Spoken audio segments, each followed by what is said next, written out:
Before this video begins, make sure to subscribe and turn on notifications so you never miss an upload.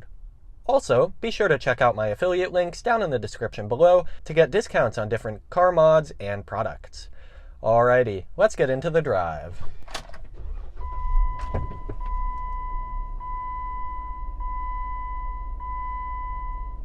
Hello and welcome. Today we're driving a 2016 Jeep Wrangler Sport. This is a two-door model with a hardtop. I would like to thank Flood Ford Lincoln in Narragansett, Rhode Island for allowing me to both review and test drive this Jeep. I just did a full in-depth review with this Jeep and all its features, currently out on the channel, so make sure to go check that out. And I'll give you a very quick run through right now, but this is going to be mainly just the test drive. Alright, so this is a 2016 Jeep Wrangler Sport, finished in white with a black leather interior. It currently has about 26,000 miles on it and stickers around $32,000. This is a mid-size SUV with very few competitors back in 2017 who were truck-based, besides maybe the Toyota 4Runner. This Jeep has 2 rows of seats and seats 5 people. It's powered by a 3.6-liter naturally aspirated V6 Pentastar engine, and it makes 285 horsepower and 260 pound-feet of torque. 0 to 60 time sits around 7.7 seconds, which is a bit faster than the 4-door Wrangler.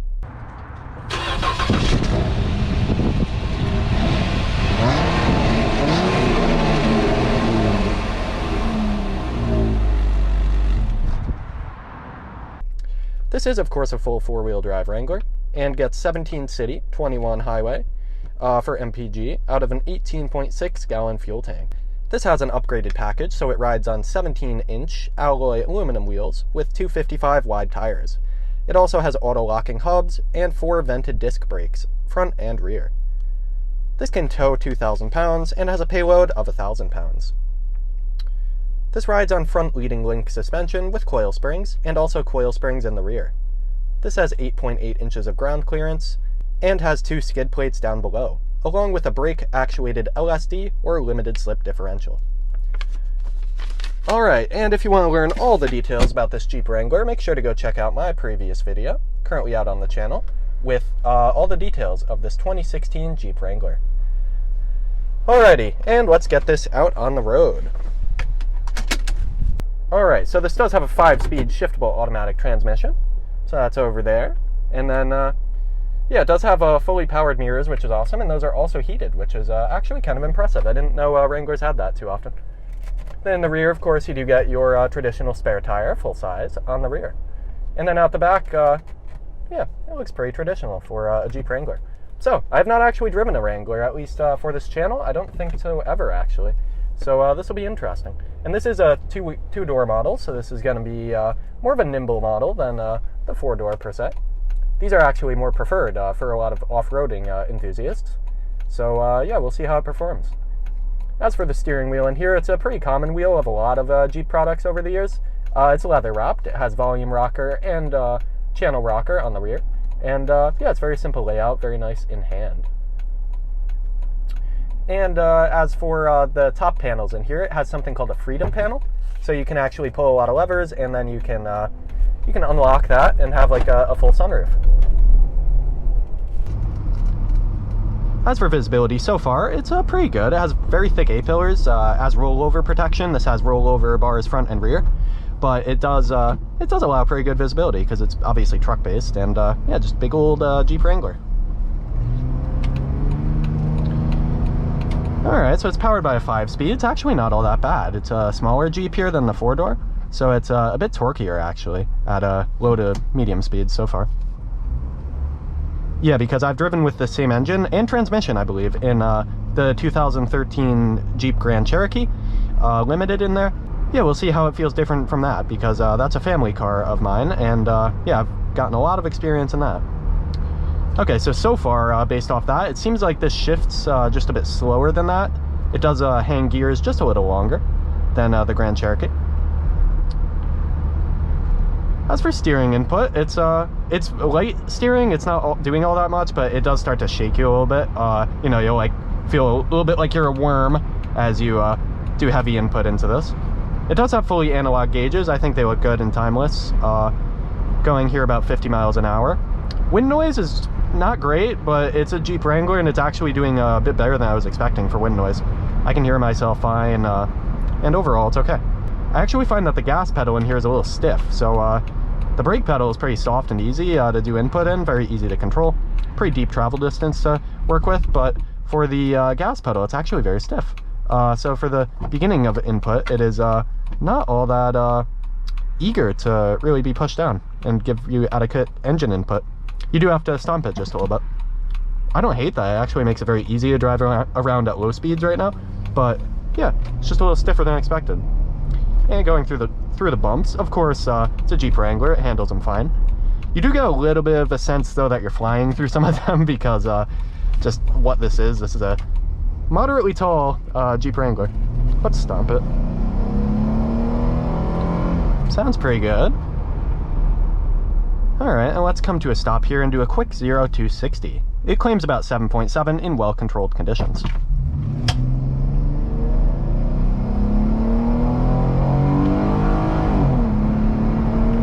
$60. And you hear that whine at the top end of this engine. I think that actually sounded great. This V6 sounds very nice. I didn't realize because when I drove in the Grand Cherokee, it has a lot more sound deadening, so it comes in quieter, but in here it's right there. And yeah, this Wrangler is of course focused on being a very capable off-roading vehicle. And it doesn't have too much sound deadening nearly anywhere, and you can really hear that engine sing. It does not sound raspy. I think it sounds very nice. And for this corner, body roll is very, very present. It's not horrible. If you do some input like this though, as you can see, it kind of like lags you a little bit. You kind of feel like you're a little bit slinking through your inputs after you do them. So yeah, it's pretty average for a Wrangler. But overall for the ride, it's actually pretty dang smooth right now. I'm on a great road, but it is honestly pretty pleasant to drive. And now that I'm getting a bit more experience with this pedal, I actually like it being pretty stiff on the low end because you can control very well keeping yourself in a, you know, a higher gear when you're going like 30, 35 cruising. I think it works very well. And for the brake pedal, it's also very nice. Yeah, we can go this way. The brakes actually feel pretty good. It has a deep travel distance, so it's kind of hard to let off smoothly unless you go very slowly. Otherwise, it feels a little bit, you know, that you're just completely on or off, but that's okay. That's more just a driving style thing. You could obviously get used to that.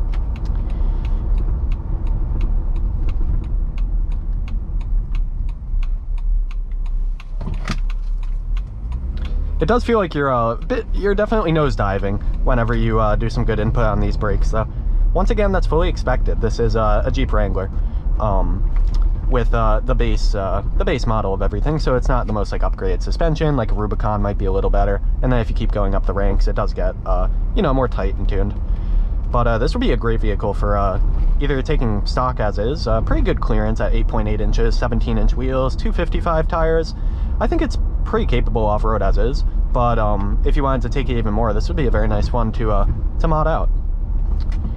Yeah, it doesn't really throw you around all that bad.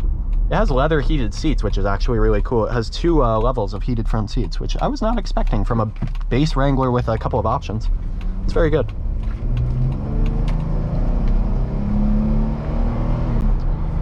Yeah, it's not exactly fast, but it's really not that bad. It's not lethargic to drive.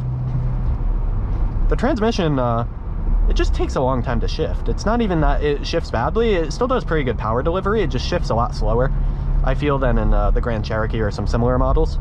That's probably based on off-road prowess as well. This is not really meant to be a big pavement princess like people like to call big lifted Jeeps and such that never go off-road. This is, you know, tuned for what it's designed for. And going through bumps, it's pretty effortless, but it does sometimes make you feel like you're flying just a little bit through them because then when you come back down, you have a little bit of steering input. And although steering is light in here, like this is mostly a dead space, then beyond that it gets, you know, very, very well inputted. But it's actually pretty not that bad. It never really feels all that tippy, which is good because especially in older Wranglers, tippiness was a huge issue. But this is a much more modern Wrangler, and since probably about 2010, 2012, whenever that gen came out, it's been yeah, it's been pretty well composed.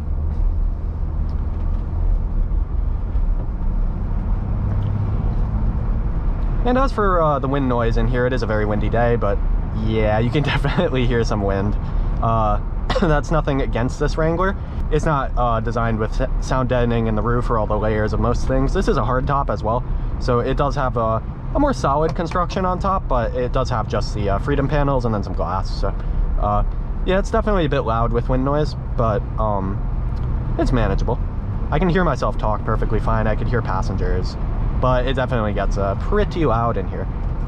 You do get an 8-speaker system setup in here, which is actually pretty nice. I've listened to it a good bit, and it does pretty well up to moderate listening levels.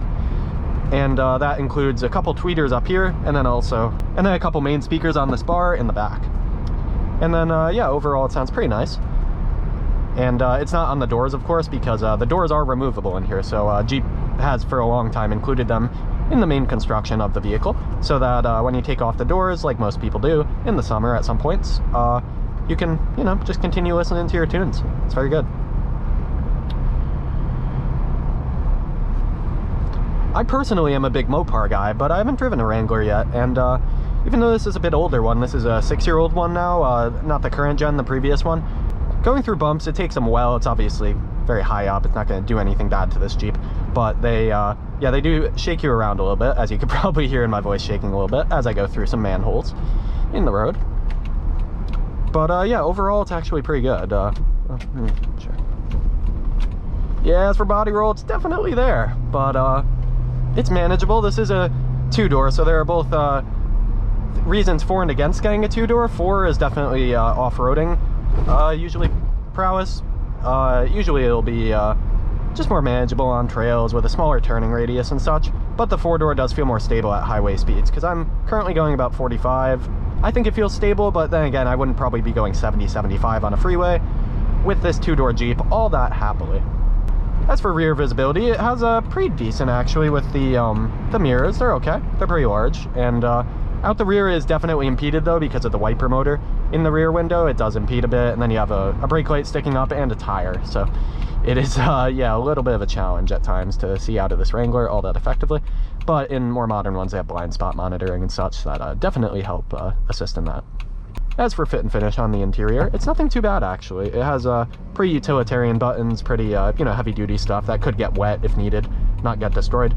But it's really not all too bad. It has a full 4-wheel drive system with a lever, has a manual handbrake, has heated seats, they're leather in this option case. I think it gives you enough. It gives an auto-dimming mirror, which is also nice. Heated mirrors on the sides. No infotainment, but that's because the sport trim is basically the base trim, the lowest trim for the Jeep Wrangler. So, at least in this era. So it was actually a decent package right here. And stickering with 26,000 miles, somewhere around $32,000. It's pretty good in my opinion. And overall, I actually enjoy driving this Wrangler. The seating position is very comfortable, short or tall, anyone can fit in here. Also in the back has pretty good room based on my estimates. I'm 6 feet tall. I have long legs, I can fit back there. Headroom is endless, so yeah, that's all very good in my book. And then additionally, I think it's honestly not that bad to drive. Like, some people like knock on Wranglers that, you know, like you drive them and you're just gonna like run off the road with the handling. I don't believe that at all. At least in my experience so far, I think this is very manageable to drive day to day. It's obviously great off-road, but it yeah, it's very good inside as well. And I'm going currently about 50, and I'm perfectly fine driving this Wrangler. Alrighty, that'll just about wrap up my thoughts with this 2016 Jeep Wrangler Sport 2-door. Thank you very much again to Flood Ford Lincoln in Narragansett, Rhode Island, for allowing me to both review and test drive this Jeep. Make sure to check out the full in-depth review currently out on Radial Reviews. Thank you very much for watching. As always, drive with passion, and take care.